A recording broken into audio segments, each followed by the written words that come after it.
Hello guys, ഇന്ന് ദേ ഞാനും ഏട്ടനും കൂടെ വണ്ടി സർവീസിന് കൊടുക്കാൻ വേണ്ടി കോഴിക്കോട് പോവാണേ. സർവീസിന് കൊടുത്ത് ഒരു ഊബർ വിളിച്ച് ഞങ്ങൾ നേരെ SM സ്ട്രീറ്റിലേക്ക് വന്നു. കാരണം ഗാദിയിൽ നിന്ന് കുറച്ച് സാധനങ്ങൾ വാങ്ങാനുണ്ടായിരുന്നേ. അതൊക്കെ വാങ്ങി ആര്യനെ വിളിച്ചപ്പോൾ ആര്യൻ ഞങ്ങളെ കൂട്ടാൻ വരാമെന്ന് പറഞ്ഞു. അപ്പോൾ ഞങ്ങൾ ദേ ഒരു ബസ് സ്റ്റോപ്പിൽ അവനെയും വെയിറ്റ് ചെയ്തിരിക്കും കേട്ടോ. അപ്പോൾ ദേ ആര്യൻ എത്തിയിട്ടുണ്ട്. അപ്പോൾ അവൻ്റെ കൂടെ പോയി ഞങ്ങൾ ദേ പാരഗണിൽ എത്തിയിട്ടുണ്ട്. അപ്പോഴത്തേക്കും ലഞ്ച് കഴിക്കാനുള്ള ടൈം ആയിട്ടായിരുന്നു.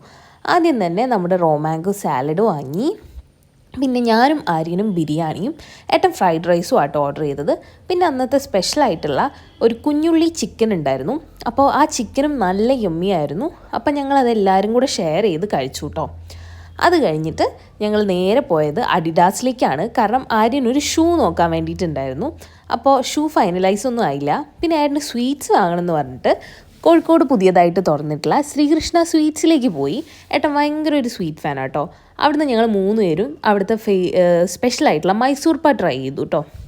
അത് കഴിഞ്ഞ് അടുത്ത ഫുഡ് അടിയിലേക്ക് ഞങ്ങൾ പോയി സംഗീത് കുൽഗ്വാറിൽ പോയിട്ട് ഫലൂദ കഴിക്കാമെന്ന് പറഞ്ഞു. കാരണം ഞാൻ ഇതുവരെ അത് ട്രൈ ചെയ്തിട്ടില്ല, ഏട്ടൻ ട്രൈ ചെയ്തിട്ടില്ല. അപ്പോൾ ആരും പറഞ്ഞു എന്തായാലും ട്രൈ ചെയ്യണമെന്ന് പറഞ്ഞിട്ട് ഞങ്ങൾ പോയതാട്ടോ.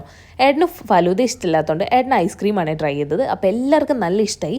നിങ്ങൾ പോയിട്ട് ട്രൈ ചെയ്യണം കേട്ടോ ഗൈസ്. എനിക്ക് നല്ല ഇഷ്ടമായി. അവിടെ തന്നെ ഉണ്ടാക്കുന്ന ഐസ്ക്രീമാണേ.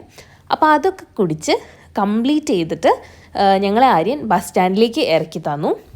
കാരണം വണ്ടി ഇല്ലാത്തതുകൊണ്ട് വണ്ടിയൊന്നും കിട്ടില്ലായിരുന്നു കേട്ടോ. അതുകൊണ്ട് തന്നെ ഞങ്ങൾ വീട്ടിലേക്ക് ബസ്സിന് പോവാണ്. അപ്പോൾ ബസ് കയറിയപ്പോൾ ഒരു വല്ലാത്ത എക്സ്പീരിയൻസ് ആയിരുന്നു. ഒരു റോളർ കോസ്റ്ററിൽ കയറിയ പോലെയായിരുന്നു. കൊയിലാണ്ടി എത്തി ഓട്ടോ പിടിച്ച് ഞങ്ങൾ വീട്ടിലേക്ക് പോയി. അപ്പോൾ ബൈ ഗൈസ്.